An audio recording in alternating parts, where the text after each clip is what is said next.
Hello and welcome. So what we're going to do today is we're going to reignite the Cold War.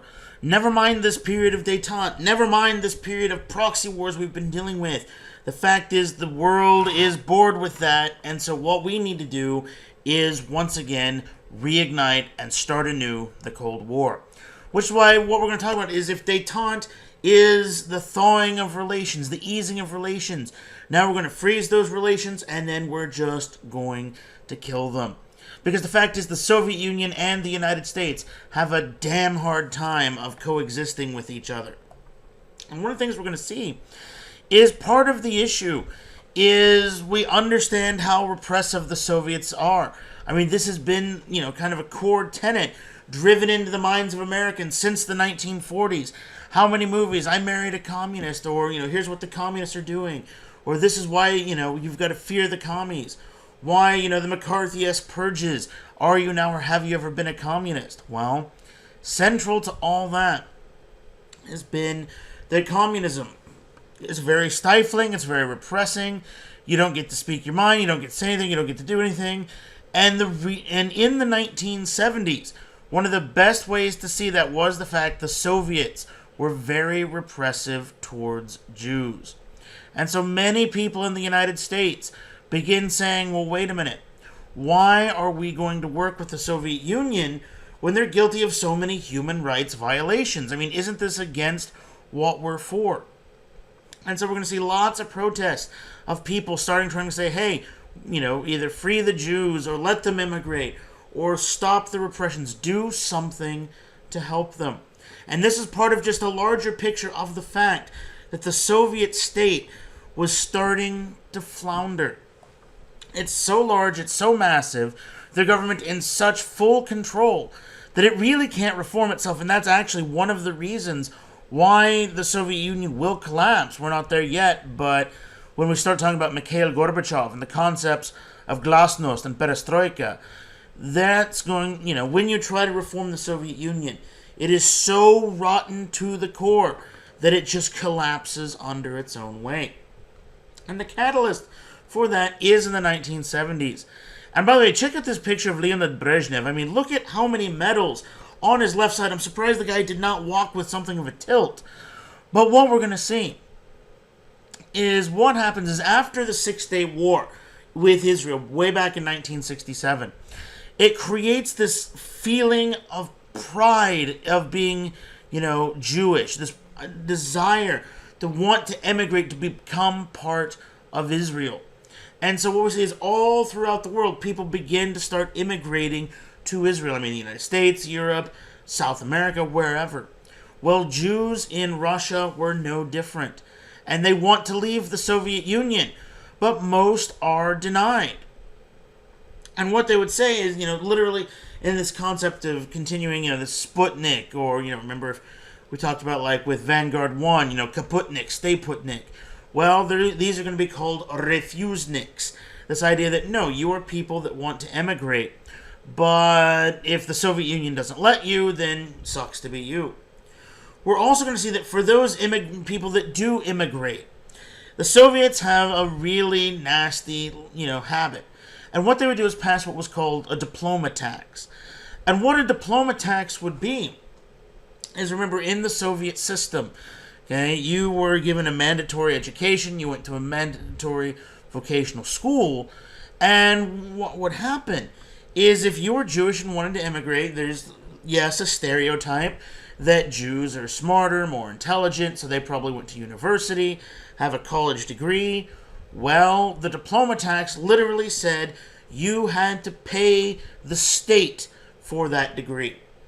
That if you're going to emigrate with that knowledge obtained in the Soviet Union, you need to pay the state. And if you can't, then you're just going to stay put.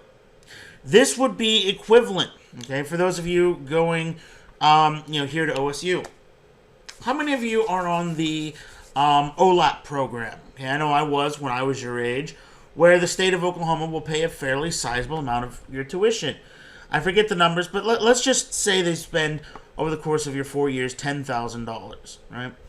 Well, this would be akin to, if you're going to move to Kansas, you have to, before you can move, you have to pay the state of Oklahoma back that $10,000, because there's this written, unwritten rule that they paid that money, they gave you that grant with the understanding you would get a job in Oklahoma.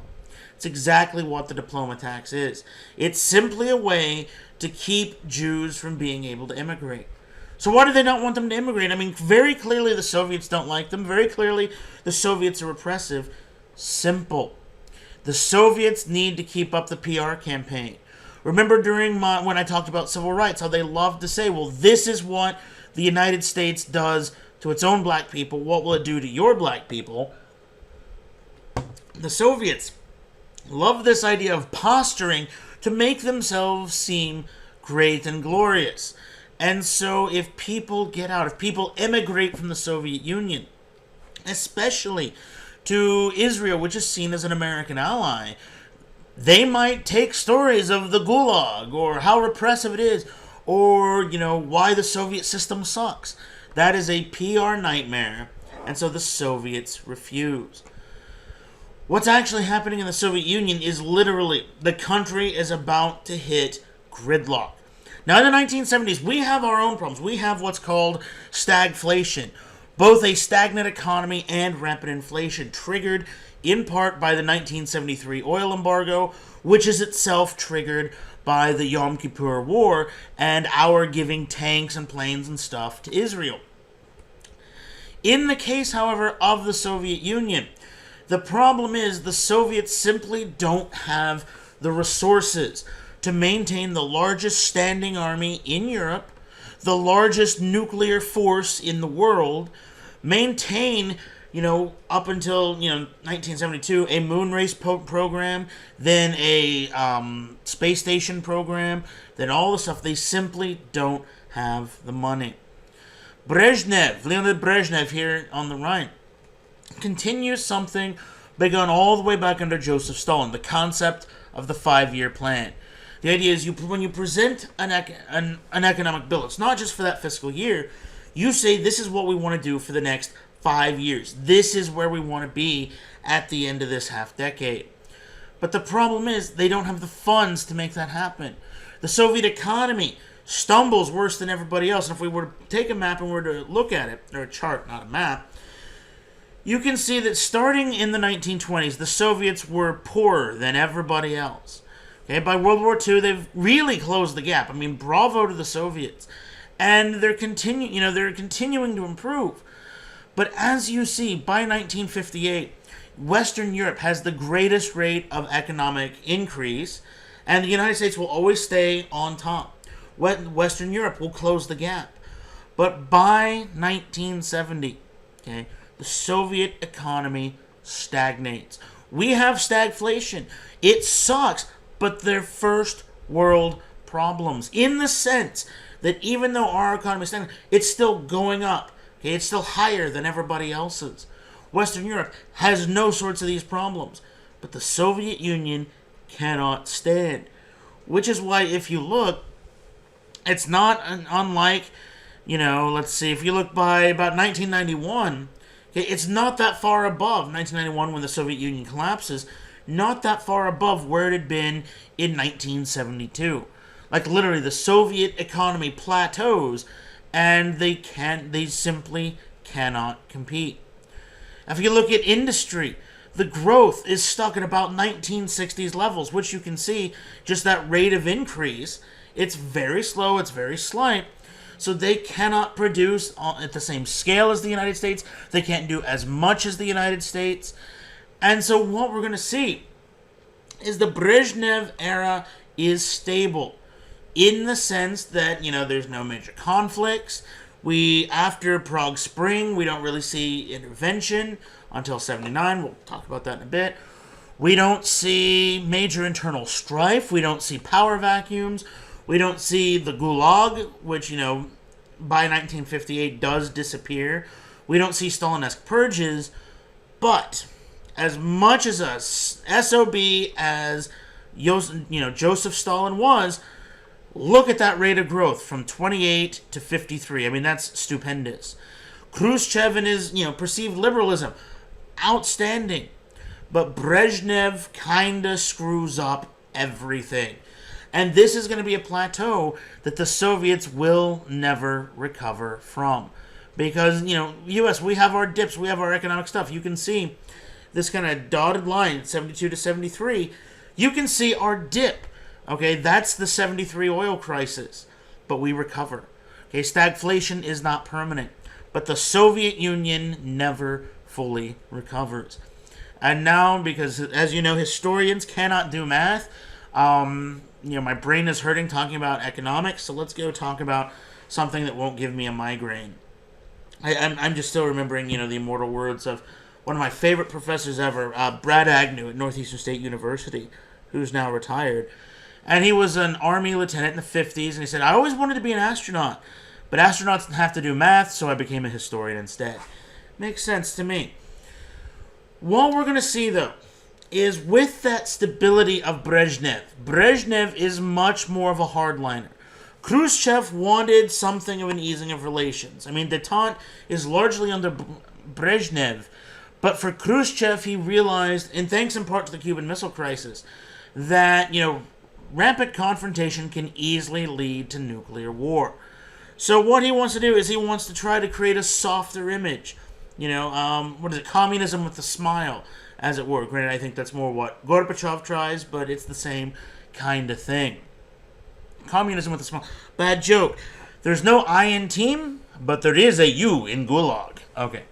So what we're going to see is, whereas Khrushchev wants liberal reforms, remember, he's largely responsible for the concept of de-Stalinization.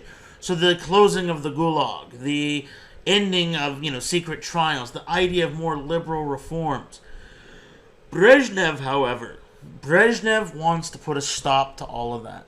Because Brezhnev realizes something that, and Mikhail Gorbachev is one of my favorite characters in history.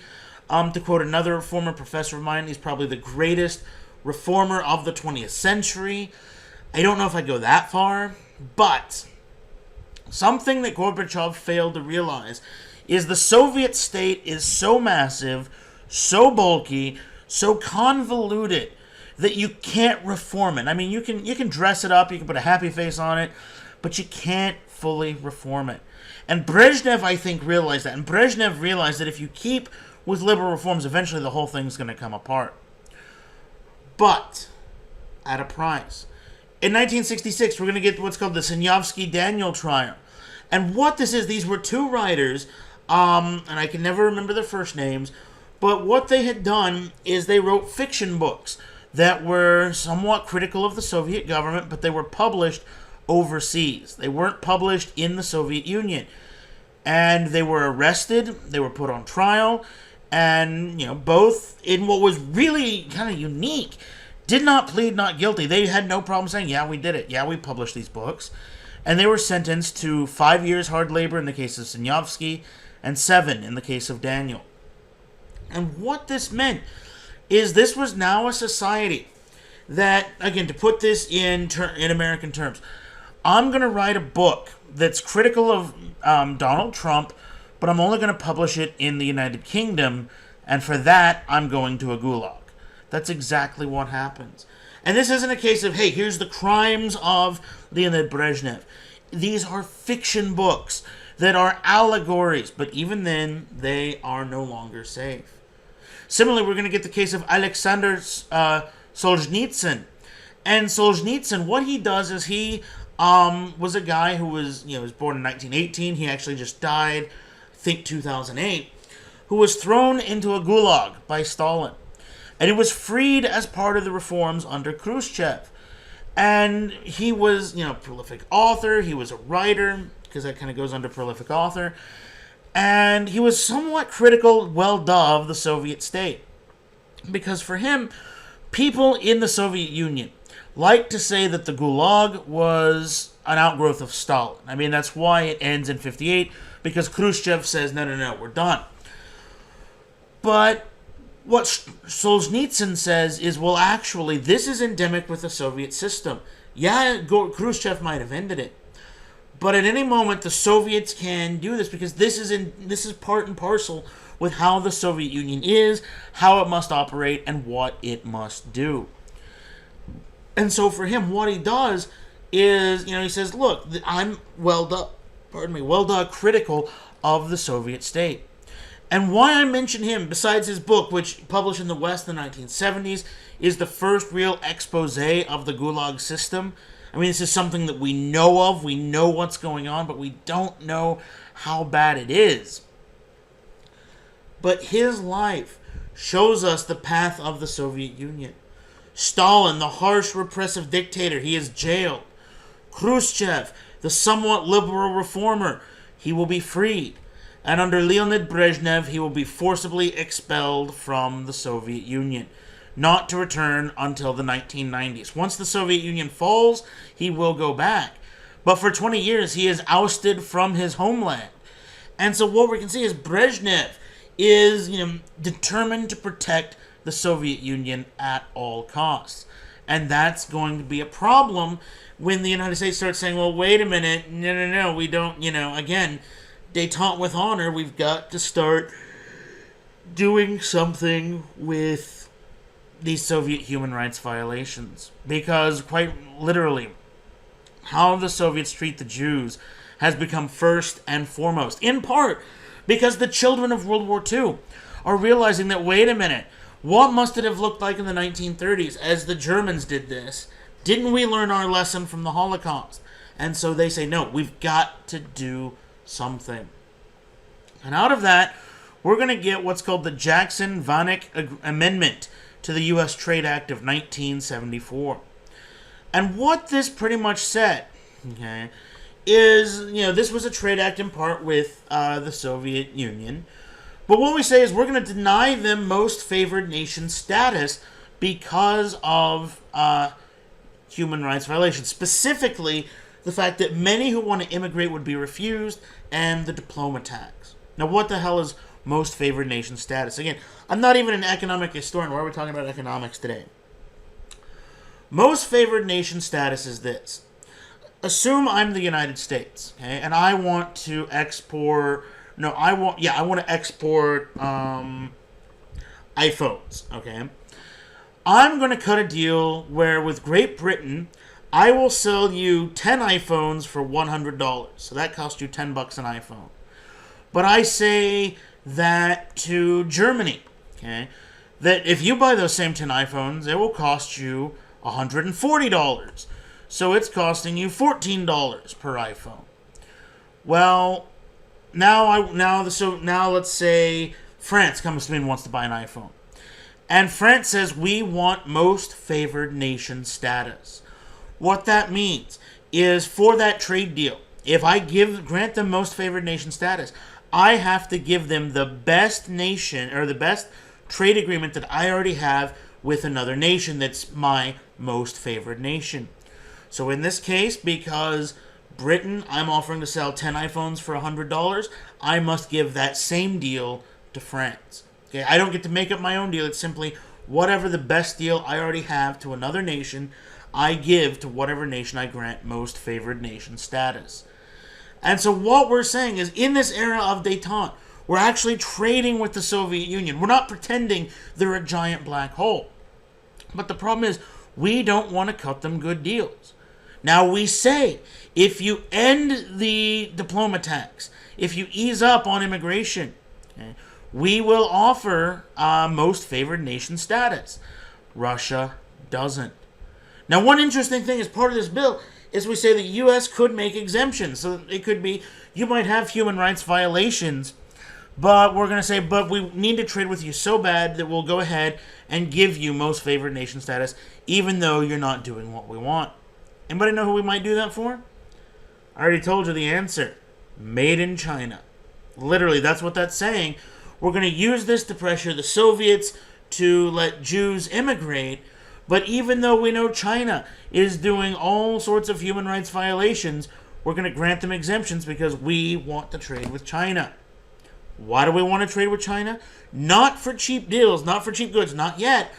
But if we trade with China, that is a giant middle finger to the Soviet Union, which then, might coerce them into starting to do stuff. Understand it. Here's where this now ties in with you. We will not give Russia full trade relations until 2012.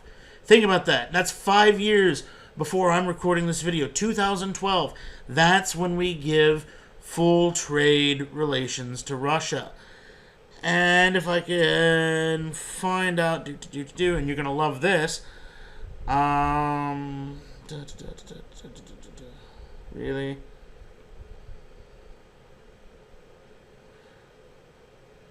I thought we had some sort of economic sanctions on Russia thanks to the Ukraine, but really, I look for one thing and I literally type in economic sanctions Russia and Google's like blah blah blah. When are they mostly used? Pull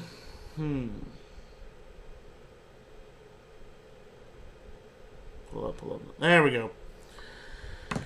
2012. We finally give Russia, now no longer part of the Soviet Union, we give them full economic trading status.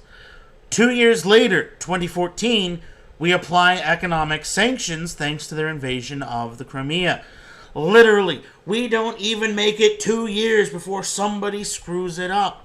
Because these then are the lasting implications of the Cold War. Literally, what we're seeing is we believe that economics can be a weapon, and in many cases it can, but it doesn't fully work in the case of Russia. They just don't care. So we've got to start doing something else. And what we're realizing as the 70s, as we start, the detente begins to collapse, as after 1975, we realize that, wait a minute, we're back to not trusting. Maybe we need to do something about weapons.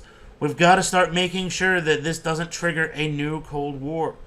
Enter the Strategic Arms Limitation Treaty 2 Conference, the SALT II Conference, now between American President Jimmy Carter and, again, a now aged and slightly infirm Leonid Brezhnev.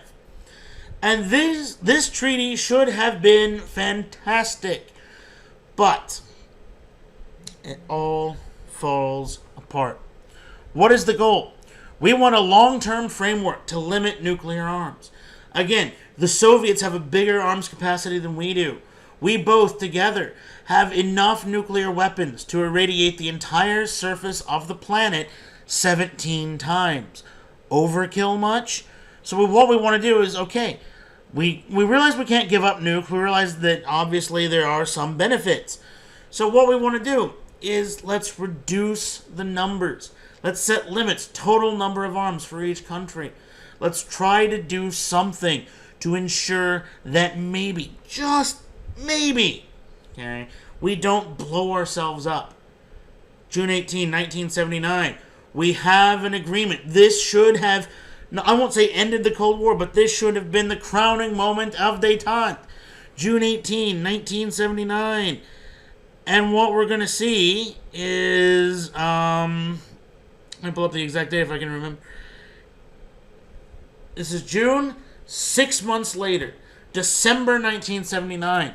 The Soviets invade Afghanistan, launch a new war in the Third World, and this then collapses detente. The stage will now be set for a massive arms race that, as we'll talk about this week, in 1983, brings the world closer than it ever has, and hopefully ever will be, to nuclear war.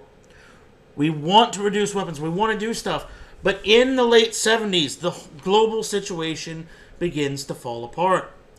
One of the reasons it will, we're going to see, is, again, the Cold War in the Third World heats up. The Nicaraguan Revolution, and oh my god, I just suddenly realized. Have you guys seen the now pulled Pepsi ad where, it's one of the Kardashian Jenners, one of the people that just get paid to exist. I kind of want that job. Where, they go and, they're part of a protest. She brings over the Pepsi, hands it to the cops, and, everything's fine. You know why that doesn't work? Look at this picture. Because Pepsis make Molotov cocktails. That is not how you give Pepsi to cops. I'm just saying. What we're going to see, 1979, a revolution in Nicaragua. And why this is so important, besides possibly the first recorded duck face in human history, as you can see, is what this does. And it's actually, not fully in 79, the U.S. begins waffling on our commitment. We begin waffling on who and where we want to support. What do I mean? Well, remember that quote that I have exhausted throughout this course because it, again, aptly describes American foreign policy. He may be a son of a bitch, but he's our son of a bitch. Jimmy Carter wants to end that policy. Jimmy Carter is worried about what it looks like that we are propping up dictators. And so after the Vietnam War in the United States, the fact is, literally, people split. You either go further to the left where you say, you know what? To prevent another Vietnam, if people want to go communist, let them go communist. It doesn't matter. Look, there was no domino effect. Communism didn't hop a floating hammer and sickle and kayak to Hawaii. No, it doesn't matter. Others, however, go further to the right. And what they say is, well, this is because we didn't commit as much stuff as we could. So if we go further, just full tilt into this, we can stop the commies this time. And what Carter says is, look, our international standing has been wrecked. We've got to do something. So what he does is in 1977, he ends the support for the Somoza regime, brutal dictators in Nicaragua. And literally, it takes 2 years. The day before SALT II, we have an agreement for the Sandinista National Liberation Front, the FSLN, who we are now backing to seize power. These are communists. They're not full-blown hammer, sickle, gulag, but they are more left-wing than any group we have heretofore supported in the Cold War. Why is this important? Because in the 1980s, a new Nicaraguan revolution will spring up. We're going to get what's called the Contra-insurgency, the Contra-revolutionaries. The Contras are anti-communist. And this then demonstrates the fickleness of the American political system, because whereas the Soviets, you have one ideology, hand-anointed successors, you're in there till you die, so it's just continuity. Here you have Jimmy Carter, we're going to drift to the left. Well, 1979, next year's an election year, now we're going to get Reagan, who drifts more to the right. And so what we're going to see is literally, in the late 70s, we're backing the leftists. In the early 80s, we're going to back the rightists. And what that's going to do is, again, the Cold War in the Third World. That's where the deaths are. That's where the instability is. And that's where a lot of the problems that we still deal with today, that's where it comes from. That is a major issue. Now, one of the things that Carter will get right, okay, in this very creepy smile, it's the Camp David Accords, trying to create a lasting peace in the Middle East. In case it doesn't sound like it, what I'm going to do, we don't have that many lectures left. I think we've got, counting this one, about 9 spots left. So we'll fill those up with at least 6 lectures, probably a couple of documentaries, or who knows, you might get free days. Well, I doubt that, but we'll see. Is what we're going to do is start tying up all these loose ends from the past 40 years to then begin arriving at the situation we have today. One of the things Carter wants is to try to create a permanent bond between Israel and Egypt. Carter is looking at this, 48 war, 56 war, 67 war, 73 war. He doesn't want another one in the 1980s. He's got to do something. And so what basically happens is in the wake of Yom Kippur, when, remember, by the end, Sadat is like, hey, let's expel the Soviet advisors. Let's drift more into the American camp. Okay? Because even Sadat realizes we've got to do something. We've got to try to normalize relations with Israel. So Israel and Egypt begin their own negotiations. Then at Camp David, a presidential retreat, Carter invites both and says, okay, let's start working this out. Let's try to see what we can do. And what he wants to do is 2 things. He wants to normalize relations. And what does that mean? Literally, he wants, and this sounds stupid, I know, but the Egyptians to say that Israel has a right to exist. In response, he wants that an eventual Israeli withdrawal from the Sinai. To say, okay, give this stuff back either to Egypt or to Palestine. And what we're going to see is Egypt, Israel, they finally come to an agreement. We get something out of this. And what we're going to see is, remember the Arab League, those other nations, so Jordan, Syria, Lebanon, Iraq, all that, they more or less throw Egypt out. And the Soviet Union capitalizes on this, playing Egypt off against the other Arab nations. Which is why today, if you look at Syria, well, they're backed by Russia. If you look at Iraq, they used to have T-72s and all that. But if you look at Egypt, even under, I just forgot the name of their president, ousted during Arab Spring, the one that was on trial for the murder of protesters. There's a reason why Egypt was using M1 Abrams tanks, because this pushes them into the American camp. And so what we're starting to do is we're creating the basis for a lasting peace in the Middle East. Again, there's not been a major war, not like what we've seen since 73, but at the same time, this becomes yet another Cold War battleground and begins to interfere with the concept of détente. Continuing, Cold War battlegrounds in the Middle East. We were always happy that we had what I believe it was Nixon called an island of stability, Iran. Because Iran was, something of a westernized power, backed by the United States, under the rule of the autocrat, the Shah Reza Pahlavi. I can speak today. Now, how do we know Iran's good? For those of you that like Top Gun in the Danger Zone, the F-14 Tomcat was only really ever exported to Iran. That's how much we like these guys. The problem is, again, propping up dictators, propping up people we shouldn't. Well, there's a large rich-poor gap. The country is not all that prosperous despite receiving all of this aid.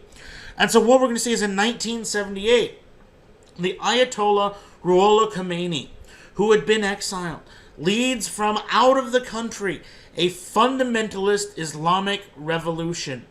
And people in Iran flock to this.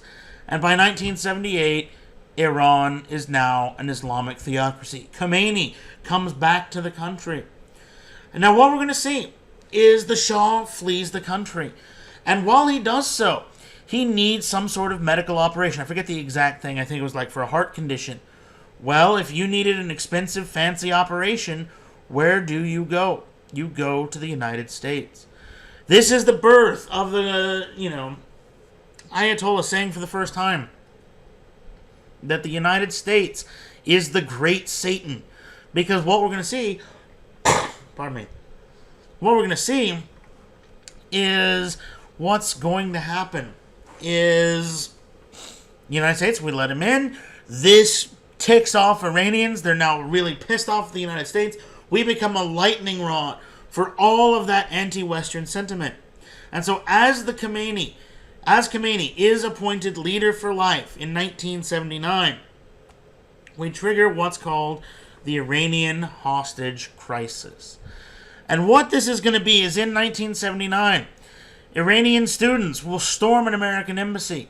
They're going to take a number of Americans prisoner and hold them hostage long enough to help determine the 1980 elections. Think of the stuff we see now against immigrants or against Muslims. Against, this idea, well, let's deport people. Well, guess what? Deport all Iranians. Get the hell out of my country. This triggers that kind of sentiment here in 1979. We're going to try, okay, we'll come back to that. This begins November 4, 1979. The militants storm the embassy, and 53 Americans are going to more or less be held captive until 1981. Literally, they're going to be released 10 minutes after Ronald Reagan is inaugurated. Just one giant middle finger to Jimmy Carter. Now, what we're going to see is the U.S., we try diplomatic means. We say, hey, let them go, da-da-da-da. Doesn't work. So we respond with an oil embargo. This not only hurts us, But the thought was, if we don't buy oil from Iran, maybe that will hurt their country. After all, if they're worried about a rich-poor gap, what can we do?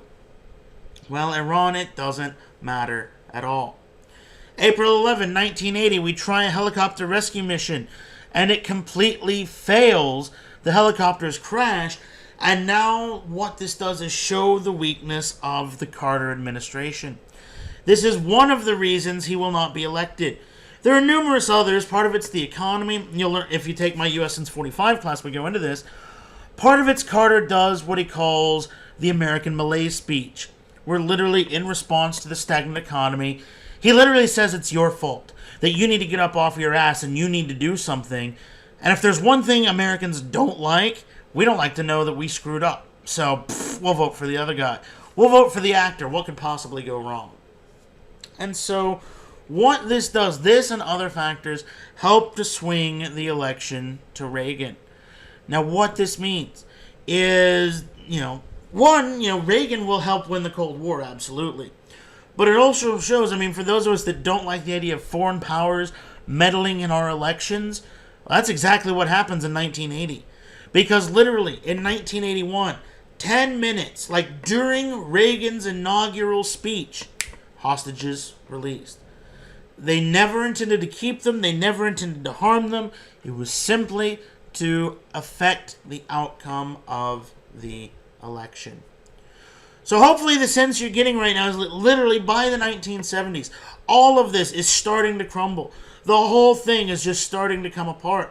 That nice, neat, because if you know, and I hope you've understood this, as we're talking now in the 1970s, have you noticed we're talking a lot more about the third world than we were in the first part of the course? Because the bipolar narrative is literally coming apart at the seams. That's what's going to explode the Cold War. Because it's all these little nations tired of suffering under American or Soviet oppression, tired of, money pumping in and regimes being propped up. That's where the instability happens. And the lightning rod for that will be the most decisive, even unto your lifetime, will be in Afghanistan. Now, what we're going to see is this had been something of a westernized liberal democracy. And in the summer of 1973, Mohammed Daoud will stage a Soviet-backed coup. Now understand, Afghanistan's been in the Soviet sphere since 1955. That's not the problem. The problem is, by the late 1970s, they want American influence. They want a more prosperous economy. They want to break out of the Soviet sphere. And in April 28, 1978, we get the beginning of a revolution. Now, have you noticed how much of this stuff, 77, 78, 79, those are the problem years. And what we're going to see, two competing factions. One that wants to maintain a more hardline leftist commie stance. The other, no, let's drift into the United States. Let's get help. Again, Afghanistan, at one time under the dominion of the British, let's go back to the Western world. And what we're going to see is in 1979, the Soviets say, no, you guys can't do that. We're going to create a new regime under a guy by the name of Nur Taraki. And we're going to prop him up. The problem is, the revolutionaries seize power. Taraki is executed in October 79. The situation destabilizes. Afghanistan is pulling away from the Soviets. Remember what Brezhnev is famous for? The Brezhnev Doctrine? Once in, never out. And so he will... Okay, we're going to see... we'll come back to these. I don't know why I have them out of order. December 1979. The Soviet army will cross the border into Afghanistan. And so what we're going to do in response is we're going to begin arming and training the Mujahideen, the Soviet or the Afghan resistance fighters fighting the Soviet oppression. And it's out of the Mujahideen that the Taliban and eventually Al-Qaeda, or rather the proto-group that becomes Al-Qaeda, will be born. This war, this fighting, will be savage, will be brutal, will completely destabilize the functioning government of Afghanistan and thus make it where you can literally have a nation with terrorist training camps. All of that comes from the Cold War. If you look at weapons, So here, I mean, these mujahideen are using Soviet-made weapons. I mean, you have, Kalashnikov in the foreground. You have a Kalashnikov derivative RPK light machine gun in the background. But they're going to use a multitude of stuff, and a lot of it legacies of imperialism. If you look at these weapons to the front, okay, what you're going to notice, and some of these should just be absolutely hilarious. You're going to see British Lee Enfields of World War I vintage. You're going to see British Martini Henrys of 20th century vintage. And you're going to see Pattern 14 Enfields that literally are, I mean, these would have been taken out of stocks and given to the Afghanis post-World War II. I mean, these are literally World War I guns that the British kept a hold of and didn't even use in World War II. You would have found Mausers, Mosin Nagants from the Soviet Union, the odd Kalashnikov. I mean, literally, they're going to use anything they could get a hold of. If any of you are weapons collectors, I've talked to a few of you, and I know some of you aren't. If you wonder why, for British Lee Enfields, 303 Enfield or 303 British ammunition is expensive in the United States. It used to be cheaper than dirt, believe it or not. But during the Afghan war, we want to keep these guys fighting. We literally go through and ask collectors to sell or donate this ammo to the government so we can send it to Afghanistan because they needed it. What we're going to see, and I've touched on this before, but what's happening is this. We want to frustrate the Soviets. We want to get back at them for supplying Vietnam. As well as, if this is a Cold War born anew, we want to fight them tooth and nail. So we're going to fund and equip these guys to bog down the Soviet army, which admittedly has tanks, armored fighting vehicles, scout cars, the works. We want to bog them down just to frustrate and piss them off. And nobody looks to the future. Nobody says what happens when it's over. Mid-1979, you get troops going to Bagram, which is the main Soviet base near Kabul, the capital. We then begin sending, non-lethal aid, so read as money. But then, as the situation collapses, as we've seen time and again in Hungary, in Czechoslovakia, the government of Afghanistan, or I should say the Soviet-backed, with a Makarov to the back of the head, you're going to do this government, says, Soviets, we need advisors. Please send in help. And so 25,000 troops, December 27, 1979, cross the border. Within 2 weeks, we begin sending arms and equipment to the Mujahideen from Pakistan. And what this is going to do is create a war zone so amazing that literally, I believe this is so important both to the Cold War as well as to just the modern war on terror, the modern stuff we face today. I'm going to devote an entire lecture and probably part if not all of a documentary to the war in Afghanistan. Because what we're going to see is this is going to literally destroy the country. If we look at a map, okay, how do we deal with the invasion? One of the first things we can do is grain embargo. Remember, we've been selling food to the Soviet Union. We're going to cut that off. And we do that because we've got to do something. But if you look, I mean, this is where the Soviet sphere of influence is. And then as today, you can't control the whole country. You can't control the countryside. All you can do is have garrisons and fire bases and project power to a certain degree beyond those bases. The Soviets will have just as many problems as we do. Literally. And this was something that worried a lot of historians way back in 2001.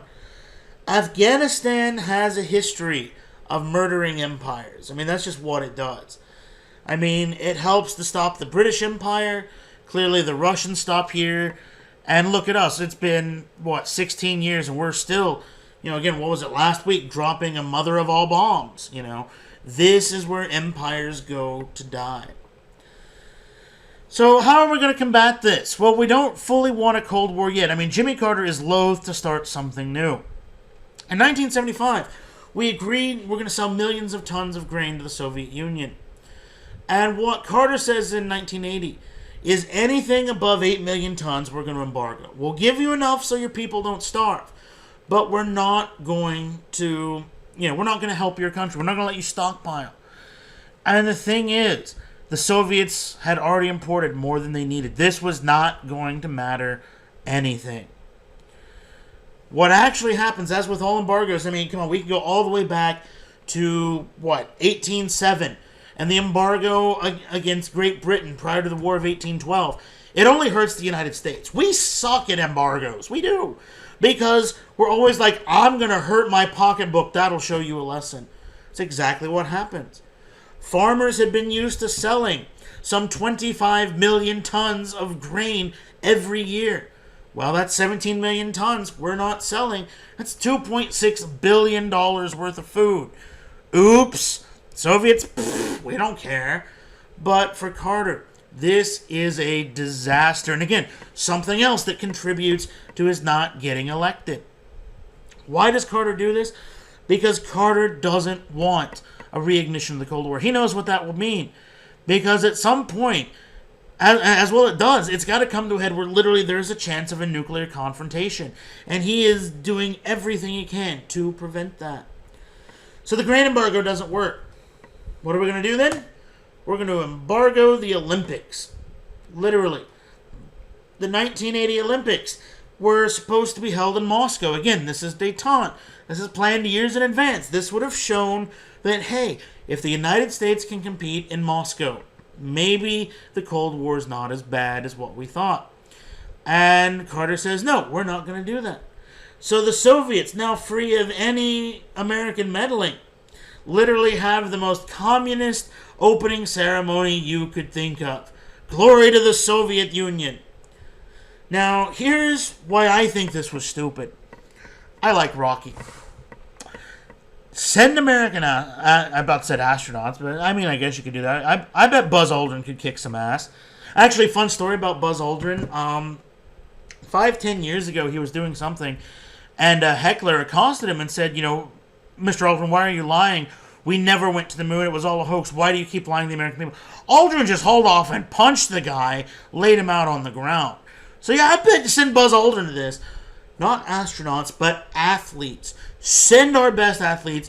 Let them beat some Soviet ass and show who is superior. That's my thought. But instead, we get literally the most passive-aggressive 2 incidents of the Cold War. We boycott the 1980 Summer Olympic Games. Us and some 64 other nations say, no, we're not going to go. People at home loved it. We're not going to go play in communist games. Olympians said exactly what I just said. Let's go kick Soviet butt and show them who is superior. But, the president's decreed nothing we can do. Well, the 1984 games are in Los Angeles. The Soviets, although they said, no, it's we're worried you're going to assassinate our glorious, steroid-filled, I don't know what field is, steroid-filled athletes, the Soviets and 14 communist nations boycott the Los Angeles Olympics. And so literally, you have 2 people that are just like, well, we're not going to play in your games. I don't know what kind of accent that was, but we're not going to do it. Now, it sounds stupid. It sounds pathetic. But this is the larger implication. 5 years, let's turn back the clock to 1980. 5 years earlier, you have Tom Stafford and Alexei Leonov shaking hands in space, saying we can work together. Now we won't even play in Olympic Games held in the other country. This, then, ends the fires of, as the Soviets say, Niet, or have their marching band form a hammer and sickle and play, rather depressing music. Detente is dead. The Cold War, what they would have called at the time a new Cold War, today we recognize it's part of the same, was once again in full swing. And the United States and the Soviet Union were going to once again face off against each other and compete. And this time, where it ended, nobody knew. These are the dangers of, geopoliticking. That if you're going to ease relations, you can't then go and start attacking other nations, or you can't, expect that you can prop up dictators and funnel money into the third world and nothing happened. So what we're going to see is the Cold War is, it is drawing down by 79. It literally has 12 years left to go. But man, what a 12 years is it going to be. But the story of that we'll save for next time. So I think that's all for now. So as always, I'll see you in the next video. And remember, your movie analysis is coming up. Should be due within about a week. I've posted about a month ago, actually. I posted the guidelines as well as a video describing it. Make sure you're on that. As always, if you have any questions, if there's any way I can help, please let me know. Stay safe, comrades. And remember, don't go to any damn commie Olympics. All right, bye-bye, guys. Take it easy.